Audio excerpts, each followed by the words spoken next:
I find myself in an incredibly complicated and emotionally taxing situation, and I'm at a loss for what to do. My father is terminally ill, and there's a whirlwind of drama surrounding his inheritance. I'll do my best to explain the intricate web of relationships and events that have led to this point. Some background. My mother, Claire, passed away when I was 10 years old. She had been battling breast cancer for years, and her death hit both my father and me like a ton of bricks. Mom had always been the glue that held our family together, with her warm smile and knack for finding the silver lining in any situation. Her absence left a gaping hole in our lives. For the next few years, it was just my dad and me against the world. We muddled through our grief together, learning to navigate a life without Mom. During this time, we grew incredibly close. Dad threw himself into being both mother and father to me. He'd wake up early to make me breakfast before school, attend every soccer game and school play, and stay up late helping me with homework. We had a standing Friday night movie tradition, complete with homemade popcorn and root beer floats. Those years were tough, but the bond we forged was unshakable, or so I thought.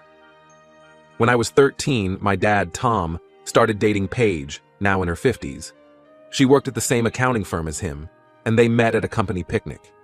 Paige was cheerful and outgoing, a complete contrast to my dad's more reserved nature. At first, I was suspicious of her. No one could ever replace my mom. But Paige made an effort to connect with me. She'd bring me little gifts and ask about my interests. She seemed genuinely happy when Dad and I recounted stories from our past. For a while, I was cautiously optimistic that we could form a new kind of family. Paige has a daughter, Lily, who's 2 years younger than me. Lily and I got along okay as kids, but were never super close. She was into dance and fashion, while I was more of a bookworm and outdoor enthusiast. We were cordial to each other, but didn't have much in common. Paige also has a much younger sister, Annie, who's 10 years younger than me. Annie was still in high school when Paige and my dad got married, so she wasn't around much at first. My dad and Paige tied the knot when I was 15. The wedding was a lavish affair, much more extravagant than anything my mom would have wanted. I remember feeling a twinge of discomfort at the opulence, but I pushed it aside. Dad seemed happy, and that's what mattered, right? For a while, things were relatively stable, but as the years passed, I started noticing changes in Paige, and in my dad. Paige became increasingly preoccupied with material possessions and social status. She was always pushing for bigger houses, fancier cars, more exotic vacations. My dad, who had always been frugal and practical, started giving in to her demands more and more. I think he was terrified of losing another partner, of being alone again. I remember one particular incident that highlighted this shift. For my 16th birthday, my dad had promised to take me on a camping trip, just the two of us, like we used to do before Mom died. I was really looking forward to it. But a week before we were supposed to leave, Paige announced she had booked a surprise trip to a luxury resort in Bali. My dad, caught between his promise to me and his desire to please Paige, chose the Bali trip. I was crushed, but I didn't say anything. I didn't want to be the reason for any tension in their marriage. When I moved out for college at 18, I was secretly relieved. The atmosphere at home had become stifling. Paige's materialistic values clashed with the down-to-earth upbringing my parents had given me. Whenever I visited, she'd make subtle digs about my choice of major, English literature, not practical enough in her eyes, my second-hand clothes, or my summer job at a local bookstore. "Wouldn't you rather intern at your father's firm?" she'd say, her voice dripping with faux concern. "You need to start thinking about your future, dear." These comments, coupled with the growing distance between my dad and me, made me reluctant to come home. Our once close relationship had become strained. When we talked on the phone, our conversations felt forced and superficial. Gone were the days of heart-to-heart talks and inside jokes. I could sense my dad's disappointment in my infrequent visits, but I didn't know how to bridge the gap that had formed between us. Fast forward to the present. I'm 28 now, working as a high school English teacher, a job I love, but that Paige clearly finds unimpressive. My dad is 62 and was recently diagnosed with late-stage pancreatic cancer. The doctors have only given him about 6 months to live. The news hit me like a freight train. Despite our estrangement, the thought of losing my dad is unbearable. I immediately flew home to be with him. At first, Paige put on a show of being the grieving, supportive wife. She fussed over my dad's comfort and spoke in hushed, sympathetic tones. But as soon as the topic of my dad's final arrangements and will came up, her mask slipped. My dad, looking frailer than I'd ever seen him, told me he wanted to leave a significant portion of his estate to me. He spoke of regrets, how he wished we hadn't grown apart, how he wanted to make sure I was taken care of. In that moment, I saw a glimmer of my old dad, the one who had been my rock after Mom died. I was deeply touched that despite everything, he still cared about my well-being. Paige's reaction was explosive. She flew into a rage, screaming that I didn't deserve a penny because I had abandoned the family. Her face contorted with fury as she spat out that all of my dad's money should go to her and Lily, his real family now. The venom in her voice when she said real family made my blood run cold. My dad tried to calm her down, his voice weak but firm. "Paige, please, Jack is my son. Of course he's getting an inheritance." But Paige was beyond reason. She threatened divorce if my dad left me anything in the will. "I'll contest it," she snarled. "I'll drag this through the courts for years if I have to." I was stunned by her brutality. This woman who had once brought me thoughtful gifts and asked about my day was now showing her true colors, and they were ugly. To behave this way while my dad is literally on his deathbed? I was unable to understand it.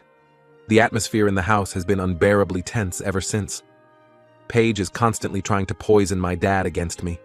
She whispers in his ear when she thinks I can't hear, telling him I'm only here for the money, that I don't really care about him. It's so far from the truth that it makes my heart ache. I love my dad, flaws and all. I'm devastated that he's dying, and I want nothing more than to reconnect with him in the time we have left. The other day, I overheard a disturbing phone conversation between Paige and her youngest sister Annie, 21F. They were huddled in the guest room, voices low but intense.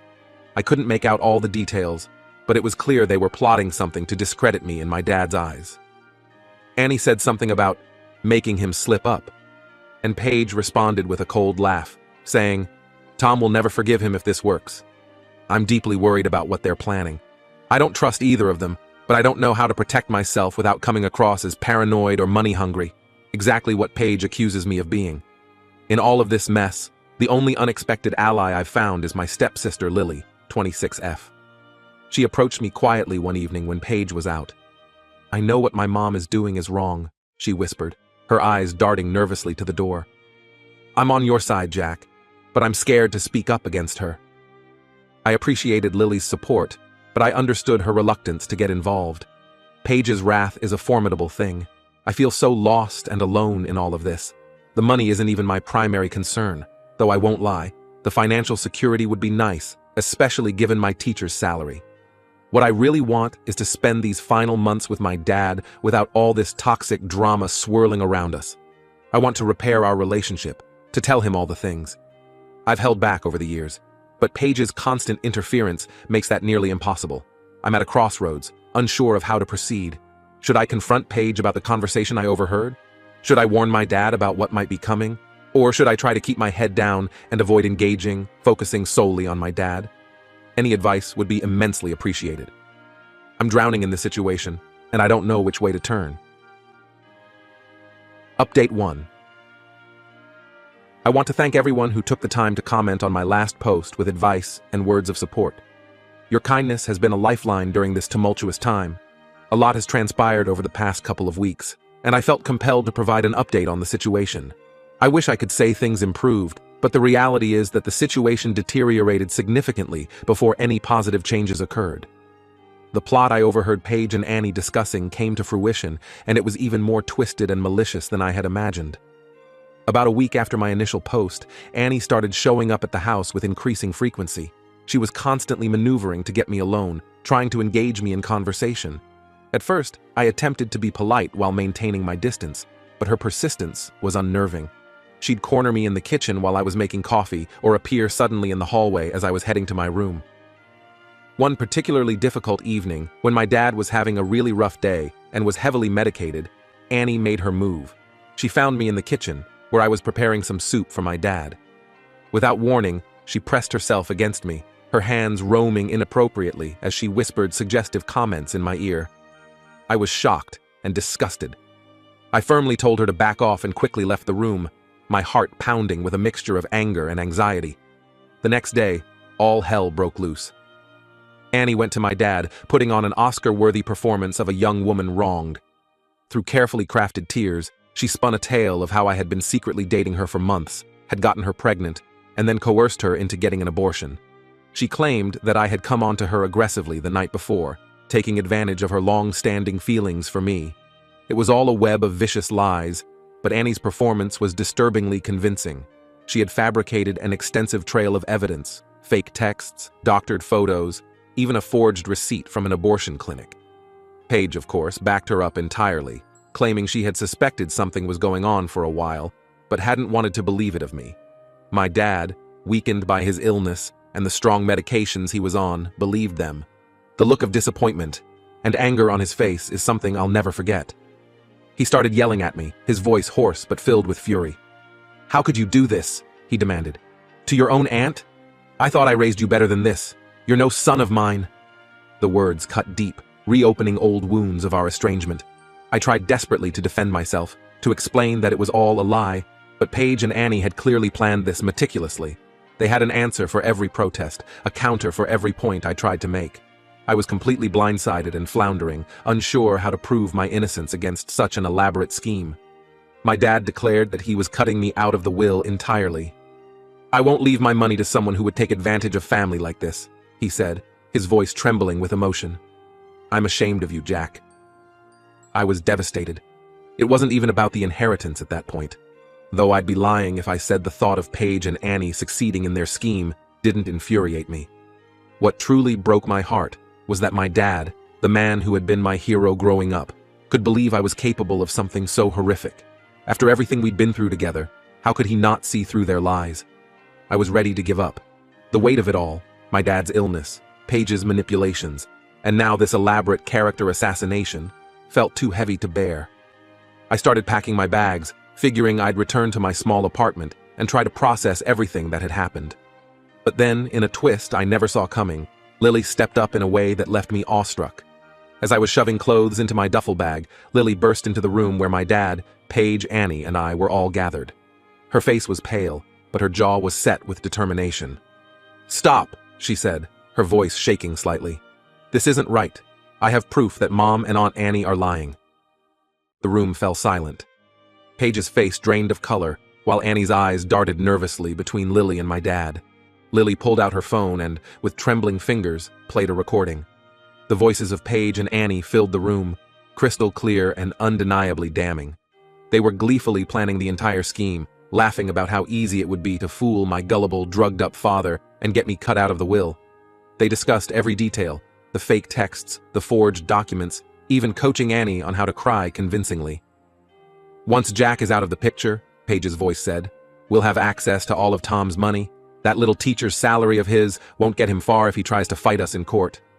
My dad's face crumpled as he listened. He looked older than I'd ever seen him, the weight of betrayal evident in every line of his face.